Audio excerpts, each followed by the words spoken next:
Hi, everyone. We're going to get started with the career panel. My name is Anna Swartz, and I'm the Alumni Liaison and the Administrative Assistant from the School of Management. We have three panelists here to answer your college and career advice questions. Amanda Coon, Tax Manager, Plante Moran. Joseph Jacot, CEO and Physician Assistant at Michigan Vascular Surgery. And Tyra Stowe, Talent Acquisition Specialist, Genesee Intermediate School District. For students that are attending live, if you have any questions, please put them in the chat and then I'll ask the question for you. Amanda, we'll start with you. Explain what you do in your current role. So technically I'm a tax manager here at Plante Moran. I'm a CPA. I got my bachelor's and my master's from UM-Flint. In my current role, I am a solver of puzzles and a project manager for the most part. So most people think when you think about a CPA or an accountant that we spend all day, every day behind a computer and on our 10 key and plugging numbers in. And maybe I do a little of that, but for the most part, I spend most of my time working with clients, whether it's working through their tax return and trying to get the information that I need, or it might be solving difficult problems with them. I've got a foundation in downtown Flint that wants to buy a building, and they were looking at what happens if we rent out this building, and are we going to have to pay tax on it, even though we're a tax exempt? And my answer to them was yes, because you're going to debt finance it, and you've got all of these different things going in. So in the grand scheme of things, I am a tax manager. I do work on tax returns, but for the most part, the majority of my job is being a project manager. Great, thank you. Tyra, you want to explain what you do in your current role?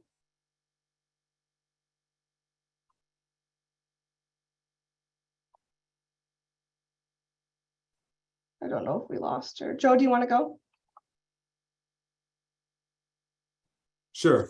So I've been a physician assistant for 20 years, got my undergrad degree from University of Michigan before I went to PA school, and then came back and got my MBA as we were planning on who would lead our company. So Michigan Vascular has been in Flint for 60 years, and we'd had a previous manager for 35 years.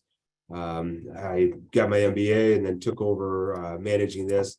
I still try to participate with a little bit of clinical responsibilities, but for the most part, I'm behind the desk. I have 5 offices, 110 employees that I manage, and do everything from some of the accounting work to computer IT stuff.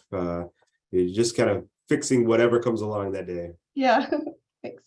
Tyra, do you want to explain what you do in your current role? Sure, thank you. I work at Genesee Intermediate School District and I work in human resources. I'm the talent acquisition specialist. So I started as an HR assistant, which is just basically like an HR generalist doing everything HR, and then kind of transitioned into this role where I am doing all of like the orientation, onboarding, interviews, selection process. I work with field work placements. So I kind of touch a lot of different things, but definitely just helping all of the employees within our district. And we do have over 1,500 employees that we service. Great, thank you. Okay, go to you, Amanda. Do you have any advice you would like to provide students as they approach graduation and prepare for future careers? Intern. If you haven't already, please intern. Try to do multiple internships. You know, when I went to look for my internship, thankfully, Plante Moran came to me. But in the meantime, I was out on websites applying at Taylor Morgan, E&Y, KPMG, any of the accounting firms that I thought would be a good fit. And by doing that, I had to go and research each one. I had to look at, what is this company? Where do they operate? Do they have offices near me? You know, what do they specialize in? Are they a good fit for me? And the best way that a student can figure that out is through an internship. There are, I mean, the ones that are great out there, some of them are paid, some of them are not. Depends on what, organization you're trying to get in with, but go out, search, intern. It is literally the best experience you can get. And if it's to that point where you feel like you're a senior, it's too late for you to intern. There's no such thing. There are organizations out there that want internships. They want you to try it out to see if it works for you. Even if you're close to graduation or you might be graduated, you can still intern. You can still do those positions and fill that time and try to figure out if that's what's going to work for you and if that's the best fit. Great. Thanks, Amanda. Joe, do you have any advice you'd like to provide students as they approach graduation and prepare for future careers? I echo what Amanda said. I think interning is one of the best things you can do. I think the second most important thing for me is the networking. I can't reinforce how important it is to get to know a lot of your classmates, especially the professors, and build those networking relationships. They'll help you not just upon graduation, but even I've been out 4 years and I still meet pretty regularly with the team we kind of build and stuff in grad school. So great. Tyra? So I guess mine was a little bit more non-traditional, and I didn't intern before I graduated, but I did work full time while I was going to school. So I think kind of mirroring what they're saying is just like gaining as much experience as you can, especially in whatever career field you wanted to be in, and definitely just researching, because when before you get into that career, you don't really know everything that could be on your day-to-day or your desk or things that you're going to be doing. So definitely just make sure it's the field that you want to be in. So even if it is not interning, definitely try and get some kind of exposure to whatever field you're wanting to work in. Great, thank you. Amanda, what are some helpful resources you used on campus? Career fairs, I think, were the biggest, because then I've got a room full of potential, companies where I could work, and they're coming to campus, which says to me that they're interested in enough in what the school has to offer, that they're there putting in the time. And it's why if you're at a career fair these days, I'm usually there on campus looking to see, are you interested in accounting? Are you a finance major that I can flip you to accounting? I ask the tough questions when I'm on campus, like, what is your major and what's your focus? Because a lot of times students will come to those career fairs and they'll tell me that they're business administrative majors, but they don't know their focus. They don't know what they really want to go into. And going to those career fairs, you get asked those questions that really make you think about, what do I want to do with my career, right? So career fairs, number one. Dr. Lawrence was literally one of the greatest professors on campus for me, because anytime that I had struggles with what I was going to do, how I was going to do it, I would go talk to him. Like, how do I go interview? How do I have these conversations? And I'm sure that as far as the students go right now, it's probably more difficult because you're not on campus as much, but go to campus. Talk to your instructors, talk to the administration, because really, when you come out into the business world and you are interacting with us, we expect that you are able and capable of having those types of professional conversations. And if you're not practicing that in your downtime on campus with other students, with other, with professors, then you're going to be rusty when you come into the workplace and have to do it in person. Yeah. Thank you. Joe? Well, I'm just going to echo everything Amanda said. Dr. Lawrence, by the way, is one of your best resources. Anybody that can get to know him is in good shape. But I was a little bit non-traditional, possibly, where I would just show up in the evening for one class at a time. I didn't get a chance to utilize a lot of the on-campus resources, other than, the study rooms. Those were fantastic for networking. People would come by, stop. Even some of the professors, would come by. And again, like Amanda said, you can pick their brains. You can have those adult conversations, professional conversations. So, anything you can do to continue to network and build relationships at school, I think is your best asset. Thanks, Joe. Tyra? kind of agreeing with Joe. I was also non-traditional. Like I said, I worked full-time, so I was coming for evening classes or a lot of online classes, but really connecting with my professors as much as I could. I use them as a great resource because they are there to teach the class and connect with you. So if you ever have questions, definitely them. And then just networking with like people in my classes. Their majority of the time, because they were also taking night classes, they probably were working full-time. So just kind of seeing what else is out there and getting some exposure of like what they might deal with on a day-to-day basis and how can we kind of like bridge a gap or communicate as to what their position is, my position is, and kind of network in that way as well. Thanks, Tyra. Amanda, what is your most proud moment from U of M-Flint?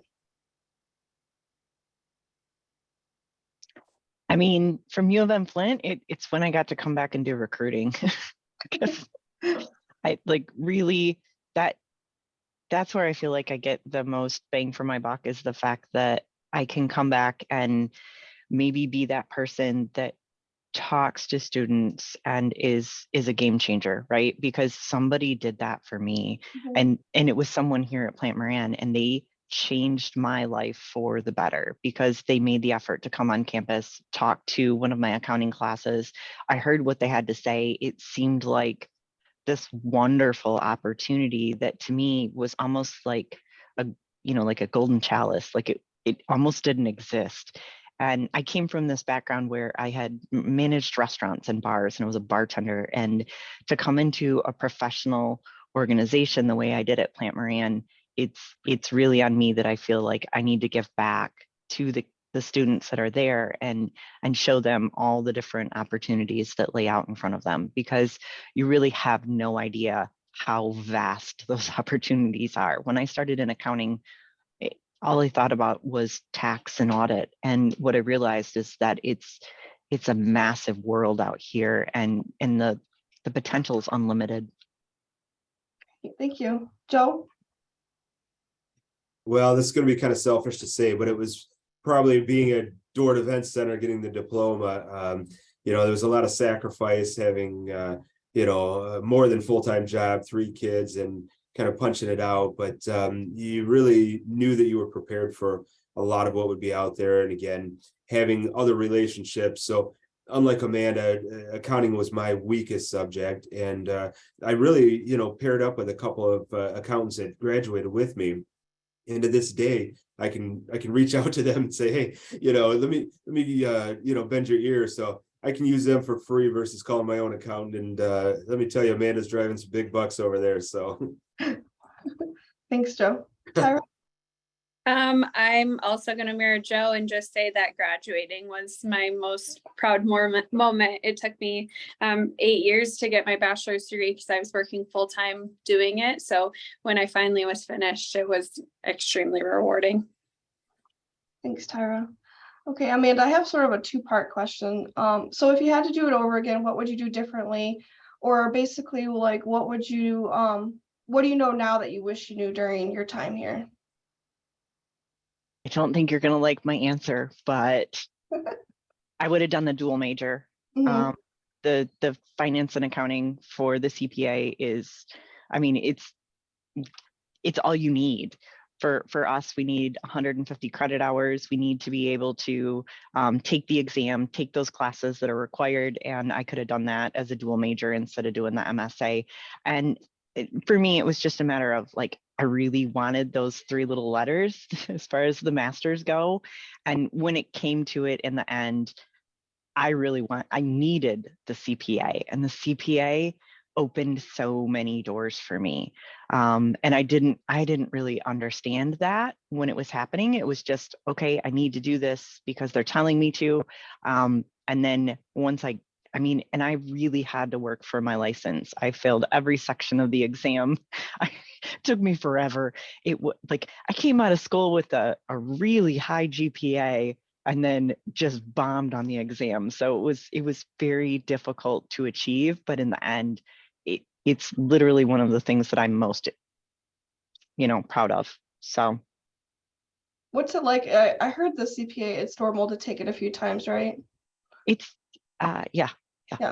They say it's worse than the bar.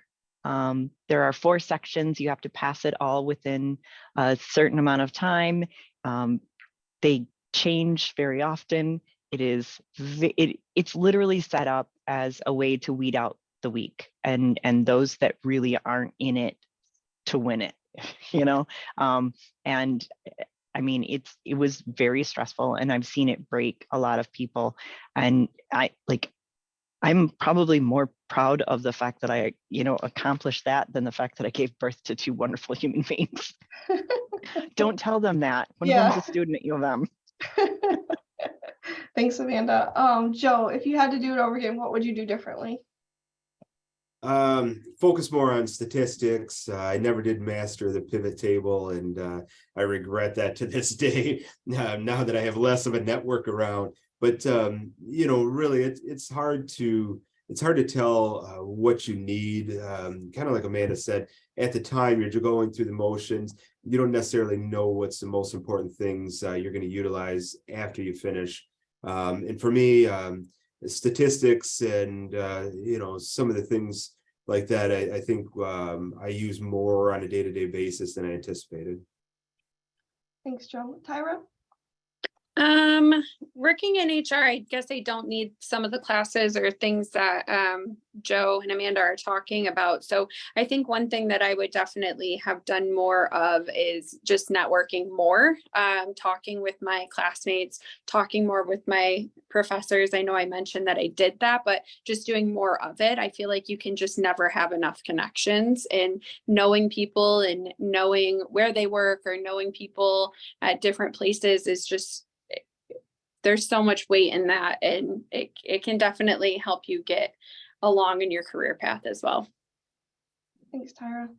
Amanda, what skills and knowledge did you learn throughout the programs or 2 programs that you were in that you found most useful in your career? The group projects. I mean, they were a giant pain when I was in school, and I just used to roll my eyes and be like, gosh, they're so silly. I don't understand them. And yet out here, all I do is work on group projects, whether I'm leading one or just participating in one. I mean, it's all we do. I very rarely work on anything by myself. So learning how to communicate, whether it's virtual or in person with people, it's really important. Thanks, Amanda. Joe? It's funny hearing Amanda say that, because we all know how painful the group projects are. You always have that one person who doesn't participate. That still happens in real life, everybody. So get used to it in school and master it. The one thing I think was the most important, to me at least, in what I'm currently doing, negotiating skills. I have realized everything, from a CEO standpoint is negotiation, whether it be with my physicians, whether it be new contracts, whether it be employees. Everybody wants to think of something, or they want something for themselves specifically, and that need to them is the most important thing, and you cannot meet everybody's needs. So the more you can realize that business is about a negotiation at every turn, focus on and learn some of those negotiating skills. Thanks, Joe. Tyra? I would say any of my management classes, just getting to know, and it's not even if you're going to be a manager, just like knowing how to manage different personalities. And I think that kind of ties into the group project thing. You're always going to be working with different people, and that could be from a lower position or a higher position, that you just need to know how to collaborate and know how to mesh your personality with other people. And sometimes they're not going to love everything about you, but if you know how to manage different personalities, it definitely helps in the long run, I think, regardless of what position you might be in. Thanks, Tyra. Amanda, what are some do's and don'ts of resumes and interviewing? Short and sweet. I review resumes a lot, and the ones that are more than a page, they almost go into a pile of I don't even bother. It's got to be concise, right? I don't want a paragraph. I want short, sweet bullet points. And here's the thing, 99% of the time, we don't expect you to come into the workplace with a whole lot of experience. What we want you to be able to do is to show that you have problem solving, that you can put something in front of me that says, you know, I have learned these things in school. I have done these different types of projects, or I've completed these types of endeavors in order to gain some kind of real world experience through school. And this is what I'm looking for. Send me a cover letter and edit that cover letter so that it's identified for each different organization. If I want a job with a certain organization, I'm going to go to their website. I'm going to research what they do. I'm going to research everything about them. And I'm going to make sure that my cover letter says exactly why I'm good at what they're looking for in that position. I'm going to reference things that are in the position job description, right? I'm going to look for those types of things so that I can tie it all together.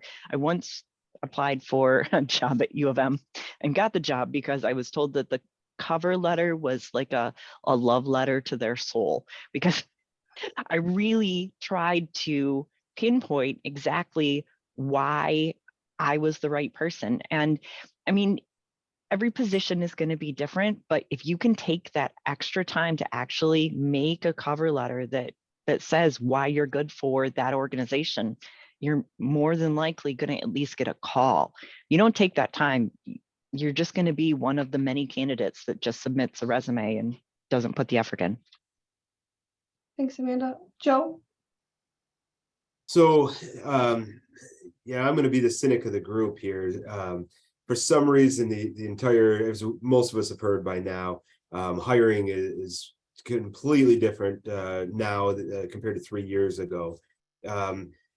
If you're looking for a job, like Amanda said, go do the research, really point out what, what attributes you have that mesh with that job. If you're really not interested in the job, don't send out a resume.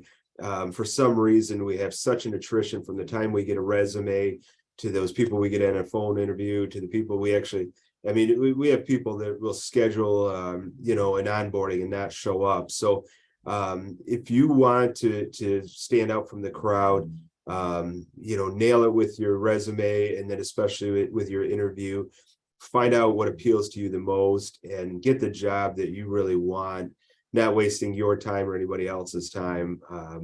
If somebody's done the research in my company and has looked at my website, has a few important points, that stands out, head and shoulders above everybody else. Thanks, Joe. Tyra?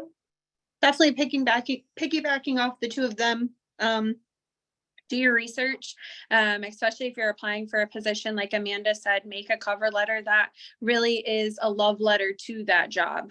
You want to make sure that you seem interested and you know what you're talking about. And then when you get pulled in an interview and we ask you, what do you know about X company, we want you to be able to know. And then I also really love a follow-up. So after your interview, if you send a quick thank you to the people that were on that interview, it just goes an extra mile of like customer service over a lot of our other candidates that we might have been considering.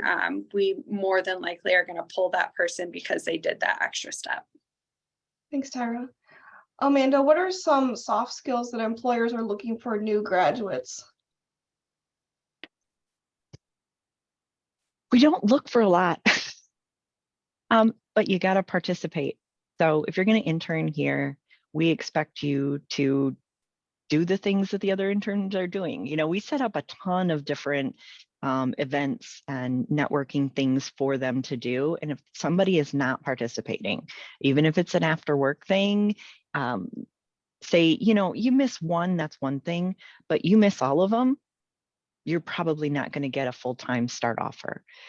We want you to enjoy the culture, be a part of the team, participate in whatever conversations are going on, participate in the projects, be willing to tackle things that are difficult, even if you don't know how. At least trying to problem solve, coming up with a solution, even if it's wrong. I'm going to be way happier with somebody that comes to me with a totally bad answer, but at least they tried, than somebody that just gives up and sends it back to me without ever trying anything at all. Yeah. Thanks, Amanda. Joe? Customer service, anything in medicine or sales or anything right now, we really need to focus on customer service. I think you stand out above everybody else, when you can just be nice, go that extra mile to help. I mean, we have everything from, someone helping patients get in the door, transportation. Everyone has transportation issues right now. So anything you can do to facilitate customer service and really stand out to your customers, really, I think set yourself off really well right now. Thanks, Joe. Tyra? Also gonna mirror Joe's answer. Customer service is so important. Working with a school district, we have a ton of different departments. So we have an accounting, we have HR, we have transportation, we have all of these things. So you're working with families, children, and your other coworkers, employees that are within the district. So customer service is so important. And then I would also say just like an eagerness to learn. We really try and instill like lifelong learning. So definitely wanting to learn more and wanting to gain or do more things before an internship might be ended. Great, thank you. Amanda, what were some of your favorite classes on campus? Anything Dr. Lawrence taught.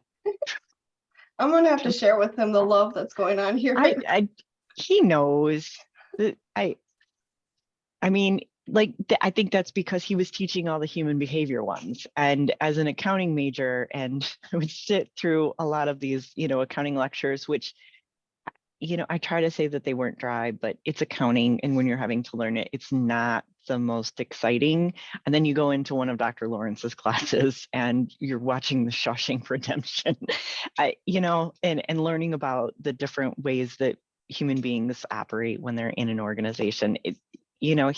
He definitely made it so that I understood more about the people that I would be working with. And I think that's why it was more interesting. So Yeah. Thanks. Joe? I alluded to mine, and unfortunately it revolves around Dr. Lawrence too. Negotiation, I couldn't say enough about it. And to this day, I still try to find a new negotiation book, every couple of weeks or so to read through. So getting to yes is not the answer I've learned. It's getting to no or getting to someplace in the middle. But negotiation is top. Thanks. Tyra? My answer is exactly the same as Amanda's. Just I work in HR, so I love people. So definitely any of those classes. Thanks. Amanda, do you have any professional failures you would like to share and how you overcame them? Well, so I alluded to it earlier. Last year, I applied for the tax manager position at the University of Michigan, and I thought this was the dream job. And what I found out is that it was maybe a little bit too slow of a pace for me, that I'm built for chaos. And that's what the CPA world is filled with, is a lot of constant, craziness over here. And I was really when I had to make the call to ask my advisory career person here at Plante Moran, how do I get my job back? It was one of the most difficult calls that I've ever had to make, because it was like, oh, by the way, I just made a huge mistake. Have I shut doors behind me that I shouldn't have? And it was almost immediate. The reaction was, no, you're welcome back. How do we get you back? Let's just figure out the logistics. So in the grand scheme of things, when you're out there in the real world, you're gonna make bad decisions, whether it's career choice, whether it's taking a job with an organization that maybe you don't love, or maybe you've joined a team that you just don't feel like is right. Don't be afraid to ask for what you want, what you think you need, because more than likely it's out there. You just got to figure out how to get there. And don't be afraid of that failure, because like, honestly, my biggest fear was being stuck where I didn't want to be. And I could have figured it out eventually, but you don't want to shut doors behind you either. That is a huge thing that I've learned, is that even if I don't love what I'm doing at a certain place and time, it doesn't mean that there isn't something within that organization that's still an opportunity for me, and I don't want to close that door. Thank you. So don't rage quit is what I'm saying. Joe? Well, my single most failure was actually a series of failures. So being with a company for a long period of time and then transitioning into a different role, it was funny how everybody looked at me different. They looked at me for a completely different thing. And I didn't feel like I had changed, but it was definitely hard to build people's trust as a manager. And frankly, it took some weeding out. And I thought that everybody could be fixed. I thought that, we could all grow somehow together despite our differences. And it really took a series of failures before we weeded out. And I developed a strong team here with me. They know they can trust me now. And those that were skeptical, I think, have kind of moved on. But it was really tough for me to get over at first. I saw it as a failure of me to be able to lead and transform people.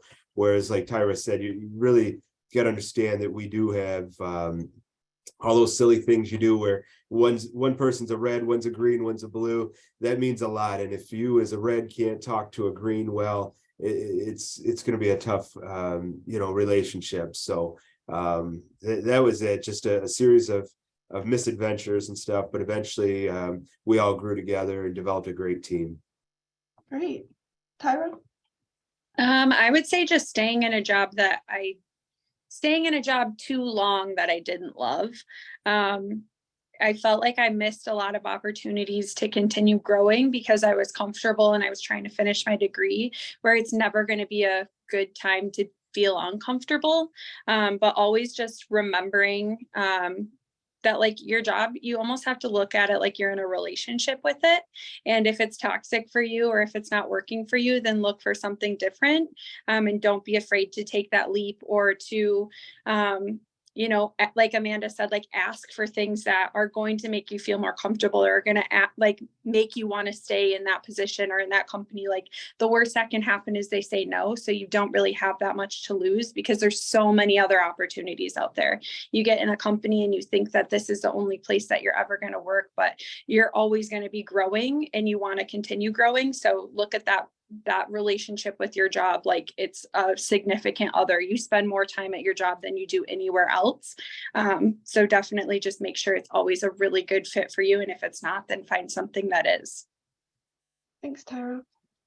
Amanda, what do you like best about your job? What is the most satisfying part of your job, or what aspects are most appealing? Plante has a really good culture.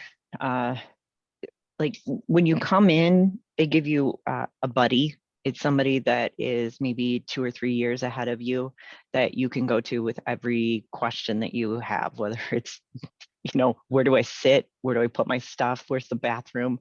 All the way to, I'm having these really difficult problems. How do you help me solve them? And that person travels this career along with you. And I think it's the best resource that we have here, because having one person that I can go to with any question has been a really wonderful thing for me. And, in the very beginning, actually, my original buddy left and went to another firm. So when that happened, they were like, well, who do you want to have for your buddy? And I was like, I like Jessica. I know that she's in Chicago, but we have similar interests. We work on similar things. Can I have her? And they were like, yeah. So that's the one thing that I really like, is that they've really given me all of the decision making when it comes to my career and what I'm doing. Is, do you want to work on real estate? And I was like, no. Do you want to work on exempt orgs? And I was like, yes. So, anytime that there was a decision to be made, it wasn't somebody else making it for me. It was me making those decisions and really like figuring out my own path, and them always providing me with the tools and resources I need to make those decisions properly. So, I mean, it's the culture. You got to find an organization that has great culture. Thanks, Amanda. Joe? I just like really the relationships. I like trying to be a servant leader and, try to keep all of my employees engaged and happy and, see it as more of a team than they're working for me. The worst thing I hear is, if someone called me the boss. I really think that we're all on the same team. We just have different roles, and but it is great trying to. It's the biggest challenge, but it's still great when you're able to accomplish the different bridges between, especially in my field, the hospitals, the physicians, and ultimately down to the patients, and making sure they go out the door happy. Thanks, Joe. Tyra? I love just the connections. I work with so many different people in so many different departments and different positions that I just love being able to connect with them on a daily, weekly, monthly basis, and problem solving together. So as we kind of all have alluded to, is like, everyone's going to be in a different position and not everybody's always going to get along. But when we can all come together and like bridge a gap or problem solve, or it's just so rewarding to be able to work with people that, aren't in your day to day. They sit right next to you. They're all throughout the district, or in these cases, the company, and just being able to connect like that. Thanks. Amanda, so I'm going to try and word this question because it wasn't on the sheet, but what are some recommendations for students wanting to go in your guys' field, like above and beyond, like a book that they could read or something they could take on LinkedIn to train better before they're going to approach your career, anything like that? I don't think you really need to do those types of things. I think you need to research what the position entails. Whether it's, some organizations you can shadow, right? You can go out and shadow somebody for a day and figure out, do I really want to be an EMT, right? For accounting, that's very difficult. We don't do shadows very well. We do a leadership event in the summer for our younger students that want to experience what it's like to be in the accounting world. And it's usually a 2-day event we hold in some of the larger cities. This year, it's in July down in Detroit. We'll have one.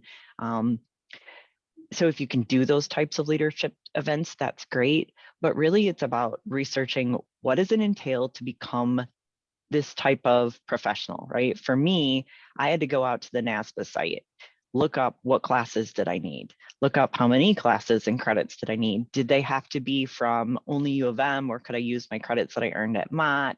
I had to do a certain amount of research. At some point, I had a spreadsheet that was like, okay, here's all the things I need. And I basically started checking boxes, because without those boxes checked, I couldn't take the exam. I couldn't get my license. I couldn't be the person that I am today. So it took me researching and trying to figure these things out. And, you can't depend on everybody to necessarily give you that information for yourself.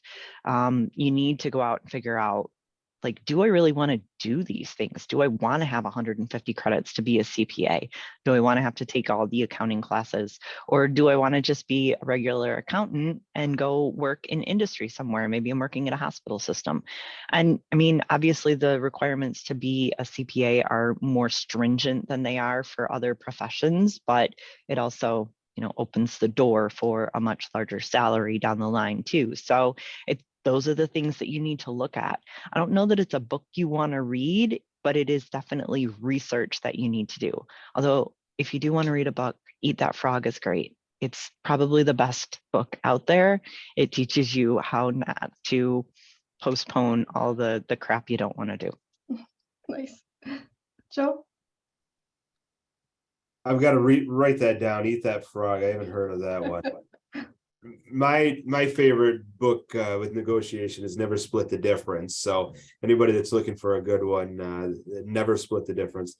But the best advice, really for somebody that wants to fulfill their career goals, if you're in a job, really ask for feedback. If you're not given feedback automatically, you need to go to your manager, ask for feedback. You need to continuously look at what you're doing, have self-awareness. Those people that are driven to do better are those that can really look at what they do every day and ask themselves how they can do it better tomorrow. And frankly, those people above you are usually promoted for some reason. Agree, some places may be toxic and it's tough to bust in, to the upper echelons of that job. Those are the ones you want to get out. If you can't fix that culture, if you don't want to be a part of that culture, get out. But if it's a good place and you like it, start asking, what do I got to do to get promoted? Well, how am I doing currently? What could I do better? And I think those of us, who sit in a managerial spot, we know who's looking to move up, and we're frequently moving people up. I kind of make excuses now to have assistant managers. We never had that before, but there's a real need for it when you have somebody that's doing more than everybody else and you want to reward them in some way. So at least give them an assistant manager position. Thanks, Joe. Tyra? Working in HR, I don't have a book. I feel like anything that's just like about people or how to manage people or work with people could help you. But that's kind of what you need. You just have to be a people person. So working with people and wanting to work with people, because it's not just, they're calling you about their benefits or something. It could be literally anything across the board. So definitely having that customer service, those people skills.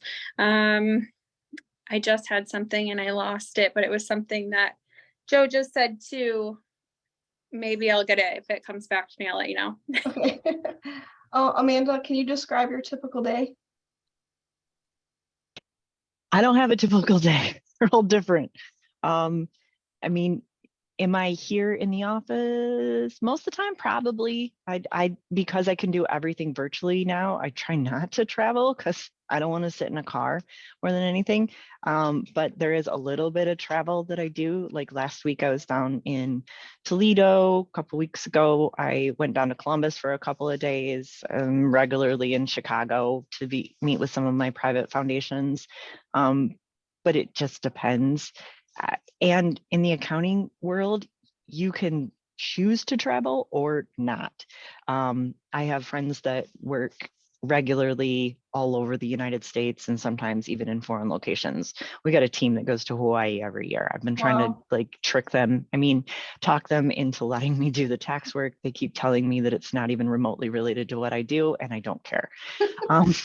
So it really depends on you and what you want. If you want to be an auditor and you want to travel all the time, you can do that. If you want to sit here in the Flint office and not have to travel because you don't want to, you can be me.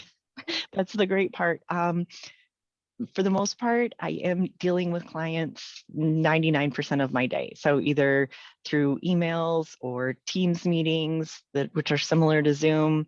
It just depends on the day and what we're covering, but I am in front of my computer. So that generalization is sticking. Thanks, Amanda. Joe?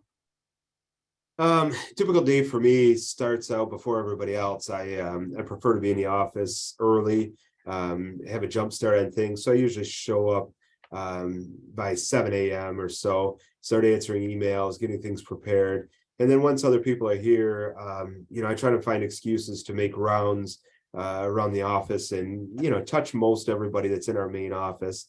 I may branch out, and if I don't call the other offices, I'll try to swing by once a week or so. And again, make sure that my face is out there. People feel comfortable talking to me, not just stuck behind a desk looking at reports all day. Thanks, Joe. Tyra? My day-to-day differs, I think, every single day. Working with people, it's always going to be unpredictable. But on a typical weekly basis, I'll have some orientations for any of our new hires. We might have some events like an onboarding where they're kind of learning about the district and everything it encompasses. I could be on interviews. I could be on different things like this. I might be working with fieldwork placements that are coming in for like a PT or OT placement or whatever the case may be. So it's really, like I said, this is kind of more like a general HR generalist role. So it's really every single aspect of HR that we're touching. So a ton of customer service and just working with everybody within the district on anything that they might need. Thanks, Tyra.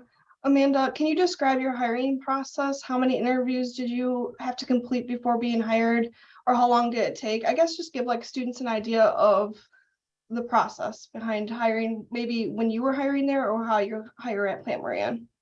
So on average, we're usually on campus in the fall. That's our big recruiting time. So we have 2 start times, and in January, we start our interns and our full-time starts.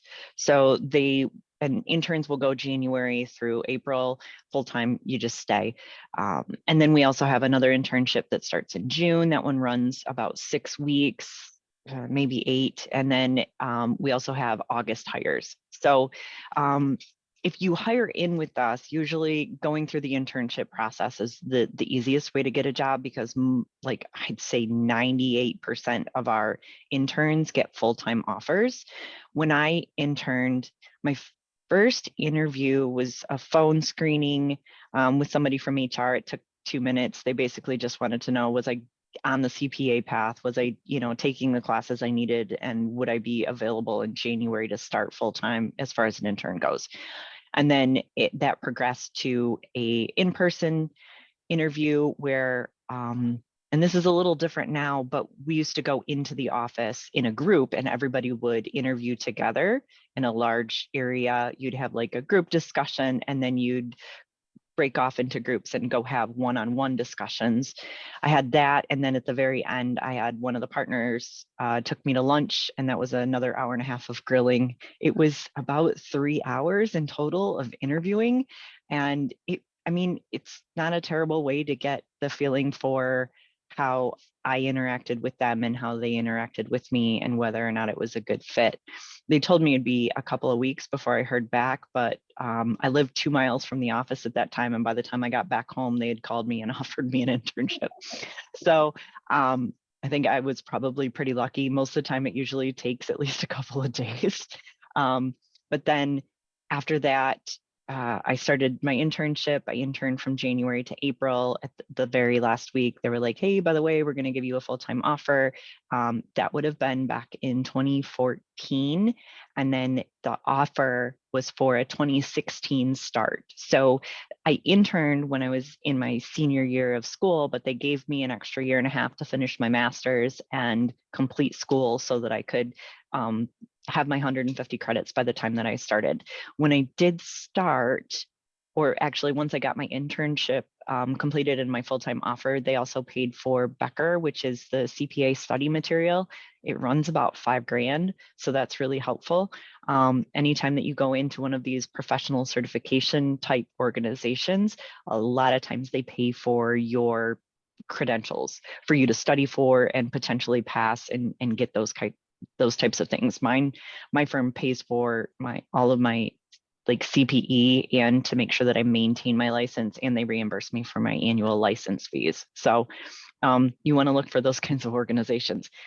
So don't be discouraged when the process takes a long time. For me, it was probably 6 weeks from the time that I started talking to somebody on campus to the time that I actually had the job offer in hand, and then another 3 months through the internship before I had the actual full-time job offer. Thank you. Joe? Well, I came about my position a little differently, but I had been a physician assistant here for approximately 15 years. And so my interview was 15 years long in the operating room across the table from physicians all day.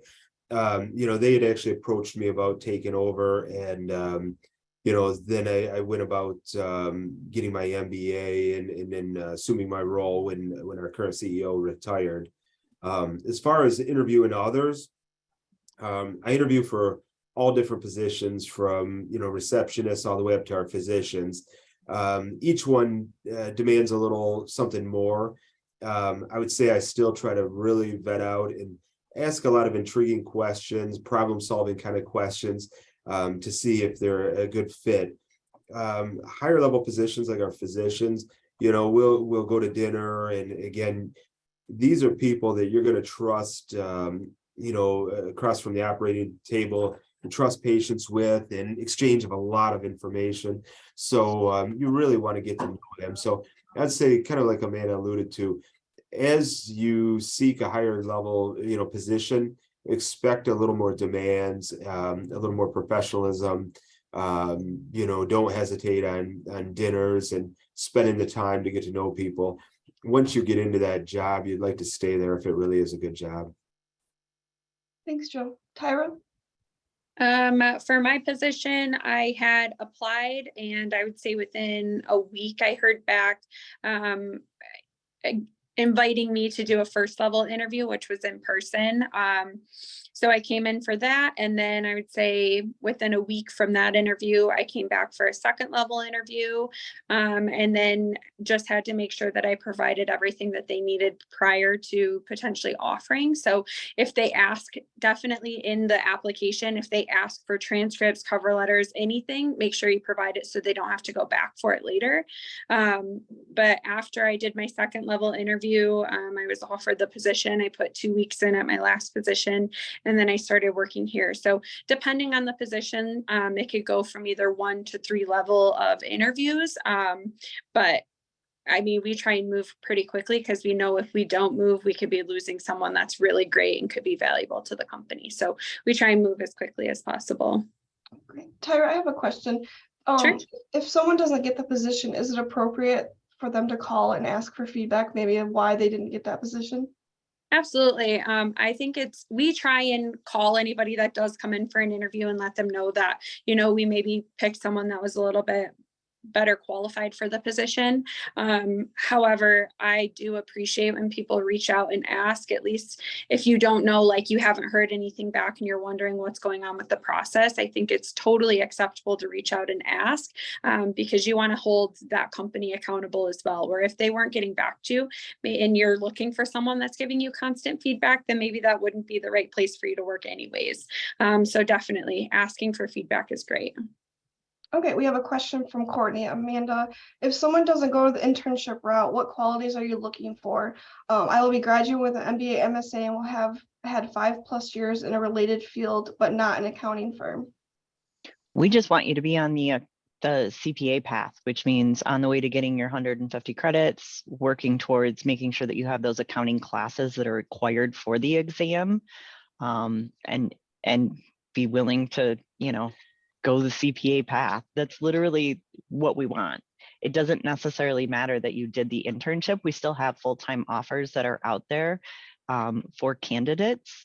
And if you haven't already and you're interested in a CPA career, go to plantemoran.com and look at our career page and submit an application. Not that I'm plugging or anything. Courtney, I don't know if that was specifically for Amanda, but we'll go ahead and let the panelists give last minute advice because we're towards the end of our panel. So Amanda, do you have any last minute advice for the students? Well, I know at least 4 of you hit me up on LinkedIn. If you don't already have your LinkedIn set up, get that done today. Even if it's just terrible looking, we don't care. Like, you should be working on it from today on. Like, just keep working at it. Mine, gosh, I mean, even a year ago, I was still at probably 100 network connections. I didn't put a ton of effort into it. And I realized that if I ever want to make partner, I really need to put some time and effort into LinkedIn. Spend more time focused on LinkedIn than you do on Facebook or Instagram. Okay. That's my TED Talks. Agree. Get out there, network, meet people, look for what you want. Don't hesitate to reach out to myself or any of us, on LinkedIn. Consider this your networking experience today. If there's things, you're looking for in healthcare or management, I would be a good resource. Reach out to me, and who knows, I'm not going to be at the career fair, but I may surprise anybody with a great sounding intern. So Thanks, Joe. Tyra? Definitely network. If you have an opportunity to get someone's business card, get their business card, and ask questions. I will actually be there tomorrow if I can put a plug in. I'm going to be at UM-Flint tomorrow in the pavilion. So if anybody's interested, we have so many different opportunities, not just in HR, all over across the board for Genesee Intermediate School District. So definitely just be eager for your career path and kind of just like believe in yourself. Don't second guess it. If it feels right, do it. Thank you. And then Amanda made a good point on the chat. We do have a student alumni LinkedIn group on our company school of management page. So there's about 400 members on there.